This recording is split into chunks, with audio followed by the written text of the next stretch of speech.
नमस्कार, मी डॉक्टर अमोल मनोहर केंद्रे. मी जीवनज्योती या हॉस्पिटलमध्ये कन्सल्टंट ऑप्थॅल्मॉलॉजिस्ट आहे. दिनांक 19/1/2026 या रोजी सोमवार जीवनज्योती या हॉस्पिटलचे उद्घाटन होणार आहे. या उद्घाटनासाठी बाळासाहेबजी जाधव साहेब, माजी राज्यमंत्री महाराष्ट्र राज्य, आणि बाबासाहेबजी पाटील साहेब, सहकार मंत्री महाराष्ट्र राज्य यांच्या शुभहस्ते या हॉस्पिटलचा शुभारंभ होणार आहे. या हॉस्पिटलमध्ये कार्यक्रमाचे अध्यक्ष काशीनाथजी महाराज नगरवाडीकर हे सुद्धा या हॉस्पिटलच्या उद्घाटनासाठी येणार आहेत. या हॉस्पिटलमध्ये उपलब्ध सुविधा सांगायच्या झाल्या तर हे डिजिटल स्लिट लॅम्प आहे. या डिजिटल स्लिट लॅम्पद्वारे रोगांचे निदान केले जाणार आहे. या डिजिटल स्लिट लॅम्प या इमेजद्वारे पेशंटला सुद्धा रोगाबद्दल माहिती मिळणार आहे. दुसरं इन्स्ट्रुमेंट पाहिलं तर या हॉस्पिटलमध्ये टॉपकॉन ऑटो केराटो रिफ्रॅक्टोमीटर आहे.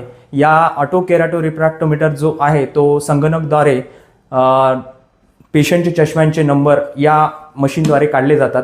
तसंच काचबिंदूसाठी डोळ्याचे प्रेशर मोजण्याची एक संगणकद्वारे मशीन आहे, त्याचं नाव टॉपकॉन नॉन कॉन्टॅक्ट टोनोमीटर आहे. या मशीनद्वारे डोळ्याचे प्रेशर अचूक पद्धतीने काढले जाते. तसंच या हॉस्पिटलमध्ये पाहिलं तर ऑपरेशनसाठी सुद्धा व्यवस्था आहेत. त्या ऑपरेशन सुसज्ज असे ऑपरेशन थिएटर आहे.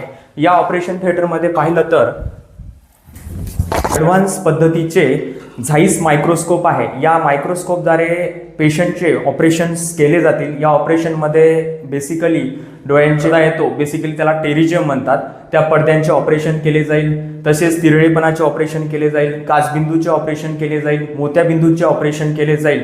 मोत्याबिंदूंचे बिना टाक्यांचे ऑपरेशन करण्यासाठी एक ॲडव्हान्स पद्धतीची मशीन सुद्धा आपल्या हॉस्पिटलमध्ये उपलब्ध आहे.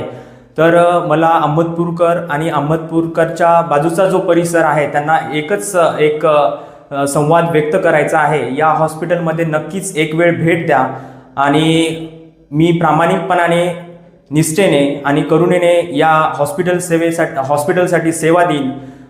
धन्यवाद. थँक्यू.